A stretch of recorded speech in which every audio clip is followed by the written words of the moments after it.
Hello students.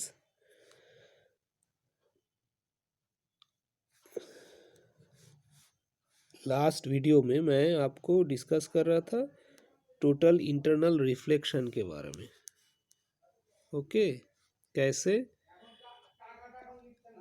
Denser medium से जब rarer medium की तरफ लाइट रे जाता है तो वो रिफ्रैक्शन के बजाय रिफ्लेक्शन होता है।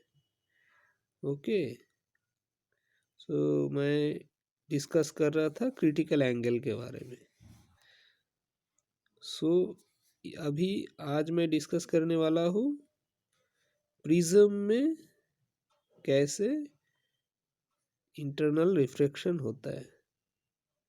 सपोज ये एक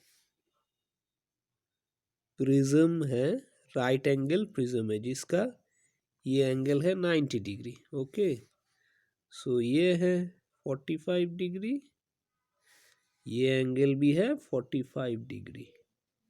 तो सपोज एक रे इस प्रिज्म में, ये एक इंसिडेंट रे प्रिज्म में आता है। प्रिज्म में इस सरफेस पे पड़ने के बाद ये सीधा जाता है रिफ्रैक्शन होके, क्योंकि एंगल ऑफ इंसिडेंस यहाँ पे ज़ीरो है तो एंगल ऑफ रिफ्रैक्शन भी ज़ीरो होगा, तो ये स्ट्रेट जाएगा। ओके, जब इस सरफेस में पड़ता है तो एक्चुअली इस प्रिज्म इस रे को यहाँ जाना चाहिए था, ऐसे रिफ्रैक्शन होने के बाद स्लाइटली बेंड होके ऐसे जाना चाहिए था। ओके, स्लाइटली बेंड हुआ यहाँ पे ये स्ट्रेट जा रहा है, यहाँ पे स्लाइटली बेंड हुआ क्योंकि ये रेयर है तो ये रेयर मीडियम है। यहाँ पे स्लाइटली बेंड, ये स्ट्रेट नहीं है, यहाँ पे सीधा गया, इस पॉइंट के बाद स्लाइटली नॉर्मल से, ये नॉर्मल है, नॉर्मल से दूर जा रहा है, जाना चाहिए था एक्चुअली, बट यहाँ पे ऐसे नहीं होता। ये क्या होता है, ये जो रे है यहाँ पे रिफ्लेक्ट होता है इस सरफेस में, रिफ्रैक्शन के बजाय रिफ्लेक्शन होता है और ये ऐसे निकलता है। अगर ये ग्लास का प्रिज्म है तो ये ऐसे क्यों होता है, ये यार है, ये ग्लास है, ग्लास प्रिज्म है। ओके, सो ऐसे क्यों होता है, इसके रीजंस हैं ये टोटल इंटरनल रिफ्लेक्शन। अभी जो यहाँ पे ये जो एंगल है, इस सरफेस में जो एंगल है, एंगल ऑफ इंसिडेंस है, ये एक्चुअली ये एंगल है, एंगल बिटवीन ये रे और ये नॉर्मल, ये होता है 45 डिग्री। ओके, ये एंगल होता है 45 डिग्री, क्योंकि ये एंगल है 45 डिग्री, सो ये एंगल भी 45 डिग्री है। ओके, क्योंकि ये 90 डिग्री है, इस ट्राइंगल को हम लेंगे तो ये 45 डिग्री है, ये 90 डिग्री है, सो ये एंगल 45, और अगर ये नॉर्मल है तो ये भी 45 डिग्री है। सो ये जब ये रे, ये जो रिफ्रैक्टेड रे फर्स्ट सरफेस में रिफ्रैक्शन होने के बाद, ये जो सेकंड सरफेस ये है, यहाँ पे जब इस पॉइंट पे इंसिडेंट होता है, उसके बाद रिफ्रैक्शन ऐसे होना चाहिए लेकिन ये नहीं होता। ओके, तो यहाँ पे क्या होता है, रिफ्लेक्शन होता है इस डायरेक्शन में, क्योंकि क्यों रिफ्लेक्शन होता है, रिफ्लेक्शन होता है, ये जो एंगल है, ये एंगल बिटवीन ये रे एंड ये नॉर्मल, ये 45 डिग्री है, और अभी ग्लास और ग्लास से जब एयर में जाता है तो क्रिटिकल एंगल, मैंने आपको डिस्कस किया था, critical angle IC is equal to approximately 42 degree है। Okay, critical angle IC is equal to 42 degree है जब ग्लास मीडियम से एयर की तरफ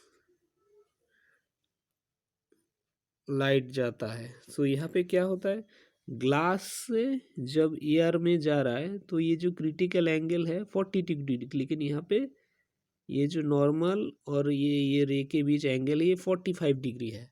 तो इसमें मोर देन क्रिटिकल एंगल से ये रे इस पॉइंट पे गिरता है। ओके, तो यहाँ पे क्या होना चाहिए, अगर 42 से लेस देन है, अगर ये एंगल 42 से लेस देन है तो तभी ये रिफ्रैक्शन होगा।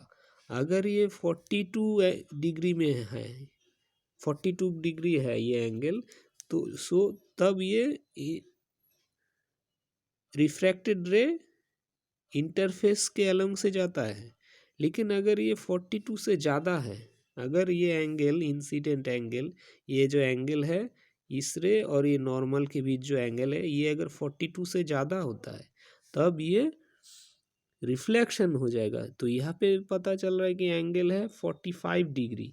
सो 45 डिग्री एंगल है, सो ये रिफ्रैक्शन के बजाय रिफ्लेक्शन होगा, क्योंकि 45 42 से ज़्यादा है। तो यहाँ पे अगर सेकेंड सरफेस में, क्योंकि ये क्रिटिकल एंगल क्रॉस कर गया कि angle between this ray, this refracted ray and this normal, so ये मोर देन 45 डिग्री है, सो यहाँ पे रिफ्लेक्शन हो गया। ओके, सो ये एक रिफ्लेक्शन फिनोमेना का यूटिलाइजेशन है इन प्रिज्म।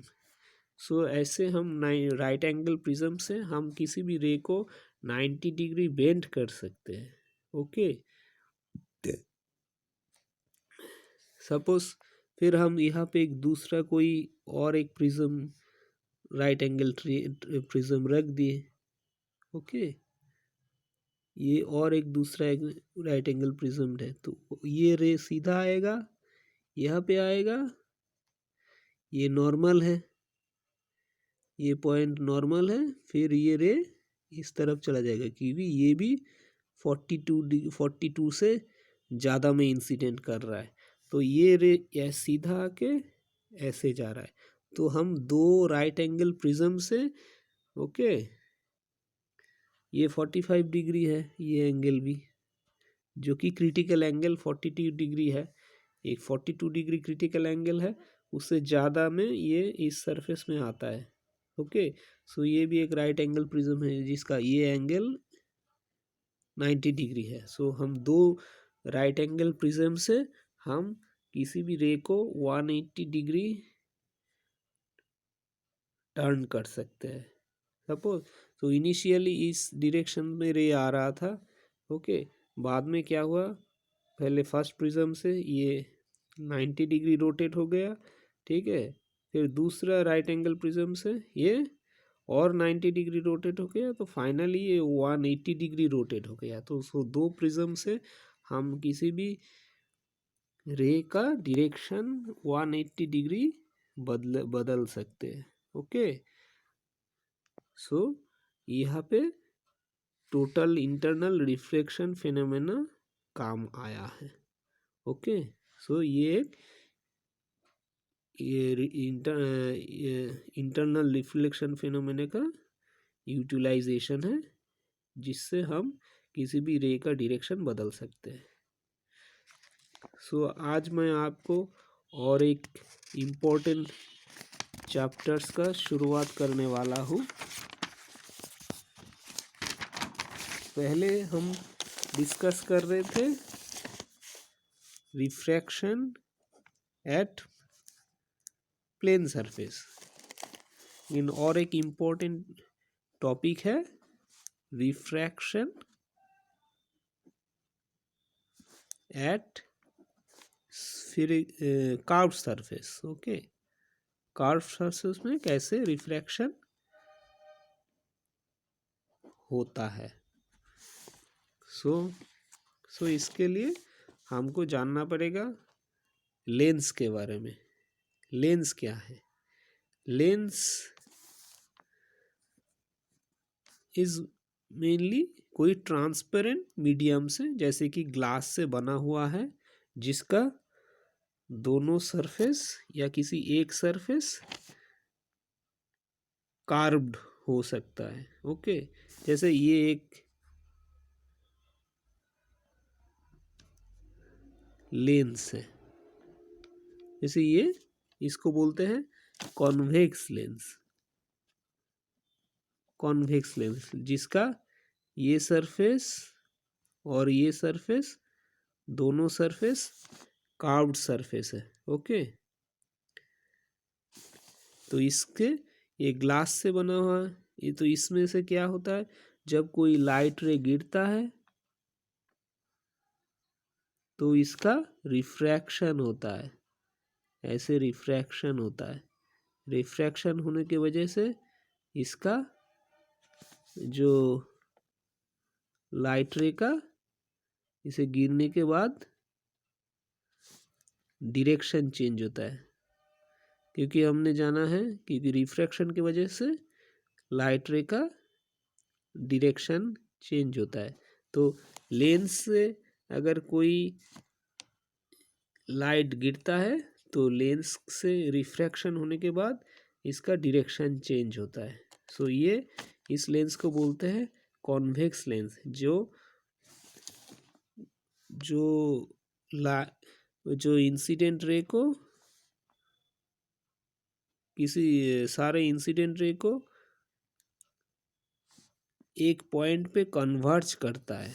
ओके, सो ये है कॉन्वेक्स लेंस। सोचिए ये एक रे आया, पैरेलल रे, सो इसके बाद ये कन्वर्ज कर दिया किसी एक पॉइंट में। ये और एक रे आया, फिर ये लेंस से रिफ्रैक्शन होने के बाद और एक पॉइंट पे कन्वर्ज हो गया। तो सारे रिफ्रैक्टेड रे को ये एक पॉइंट में कन्वर्ज करता है। तो इस कॉन्वेक्स लेंस को हम बोल सकते हैं कन्वर्जिंग लेंस ऑल्सो। ओके, ये कन्वर्जिंग लेंस। फिर ओके, और एक टाइप का लेंस होता है जिसको बोलते हैं कॉनकेव लेंस। सो इसका भी दोनों साइड कार्व्ड है, लेकिन ये अलग है। ओके, तो इसके क्या होता है, इसमें अगर कोई रे जाता है, सो इसमें गिरने के बाद, रिफ्रैक्शन होने के बाद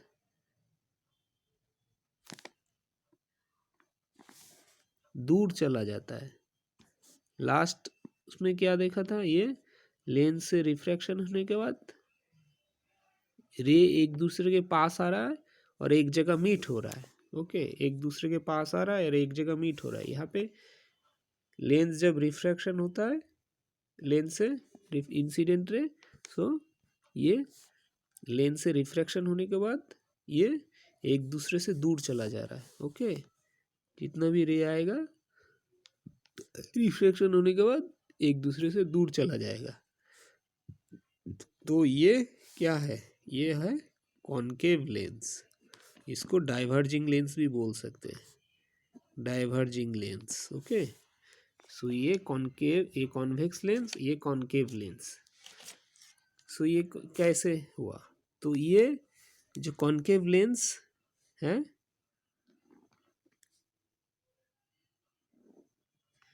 ये एक स्फीयर का पार्ट है। अगर हम इसको एक स्फीयर मानते हैं, ये एक स्फीयर है। ओके, ये एक स्फीयर है। सो ये दो स्फीयर का पार्ट है, ये एक। तो ये दोनों स्फीयर ऐसे एक दूसरे के थोड़ा अंदर, ये एक स्फीयर है, ये एक स्फीयर है, तो ये दो स्फीयर का एक पार्ट बन के ये कॉन्वेक्स लेंस बना। सिमिलरली ये एक स्फीयर है, ये एक स्फीयर है।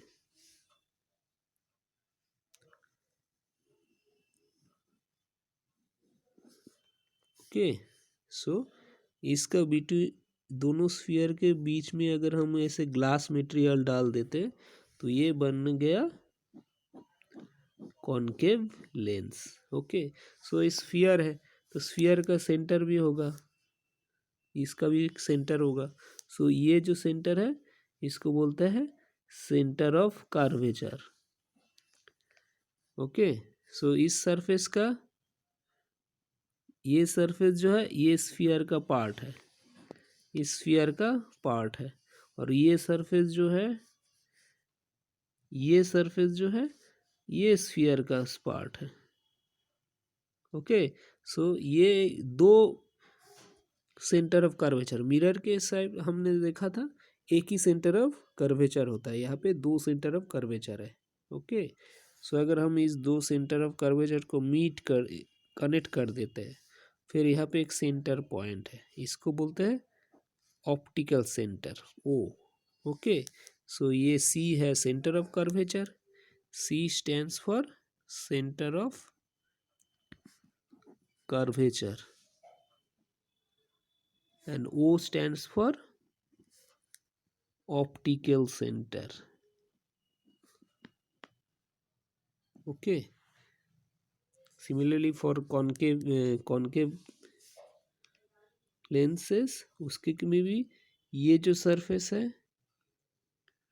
ये इस स्फीयर का पार्ट है, ये जो सरफेस है सो ये इस स्फीयर का पार्ट है, तो इसमें भी दो सेंटर ऑफ कर्वेचर होता है। ओके, सो ये है कॉन्वेक्स लेंस, ये है कॉनकेव लेंस। ओके, तो अगर ये सेंटर पार्ट थोड़ा ज़्यादा ठीक है, जैसे अगर हम ये लेंस लेते हैं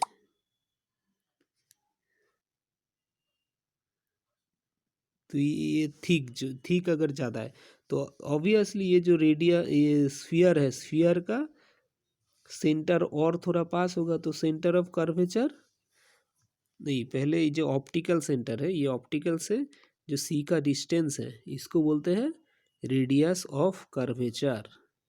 ओके, सो ये जो डिस्टेंस है, ये डिस्टेंस है ऑप्टिकल सेंटर टू ये है रेडियस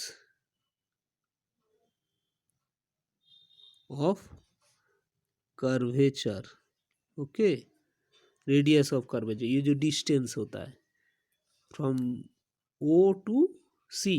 ओके, सो अगर कोई लेंस का ये जो सेंटर वाला पार्ट है ये ज़्यादा ठीक है तो ऑब्वियसली ये जो स्फीयर का रेडियस ऑफ कर्वेचर होगा इसका वैल्यू बहुत कम होगा। अगर थिन लेंस है, अगर लेंस सोचिए ये थिन लेंस है, ये थिन लेंस है, तो इसका जो ये जो स्फीयर होगा, ये जो स्फीयर होगा, इस स्फीयर का रेडियस बहुत हाई ज़्यादा होगा as compare to thick lens. Thick lens का क्या होगा, ये जो स्फीयर है, स्फीयर का रेडियस ये छोटा स्फीयर होगा और इसका बड़ा स्फीयर होगा। ओके, सो इस स्फीयर का जो रेडियस होगा वो बहुत बड़ा होगा और इस स्फीयर का जो रेडियस होगा ये बहुत छोटा होगा। ओके, सो थिक लेंस का रेडियस ऑफ कर्वेचर बहुत छोटा होता है और थिन लेंस का रेडियस ऑफ कर्वेचर बहुत बड़ा होता है। ओके, सो ये सम बेसिक्स है कन्वर्जिंग एंड डाइवर्जिंग लेंस का। जो कॉन्वेक्स लेंस होता है वो कन्वर्जिंग लेंस है क्योंकि सारे रेस को एक पॉइंट पे लाता है, और ये कॉन्केव लेंस जो है सारे रेस को अलग अलग दिशा में लेंस एक दूसरे से दूर कर देता है। तो ये दो तरह का लेंसेस है, concave lens and convex lens. ये जो कॉन्केव लेंस भी है, कॉन्वेक्स लेंस है, ये एक्चुअली इसका जो दो सरफेस होता है ये दो स्फीयर का पार्ट होता है। ये सरफेस एक स्फीयर का पार्ट है और ये सरफेस और एक स्फीयर का पार्ट है। तो ये स्फीयर का सेंटर है, ये और एक स्फीयर का सेंटर है, और ये जो दोनों सेंटर को हम अगर कनेक्ट कर देते हैं, ये जो लेंस के बीच का जो पॉइंट है इसको बोलते हैं ऑप्टिकल सेंटर। ओके, ये ऑप्टिकल सेंटर बोलते हैं, इसको ऑप्टिकल सेंटर बोलते हैं। ये जो ऑप्टिकल सेंटर है, सो ये ऑप्टिकल सेंटर से ये पॉइंट है सेंटर ऑफ कर्वेचर। ये जो ऑप्टिकल सेंटर से जो सेंटर ऑफ कर्वेचर का डिस्टेंस है इसको बोलते हैं रेडियस ऑफ कर्वेचर। ये है सेंटर ऑफ कर्वेचर, ये सेंटर ऑफ कर्वेचर,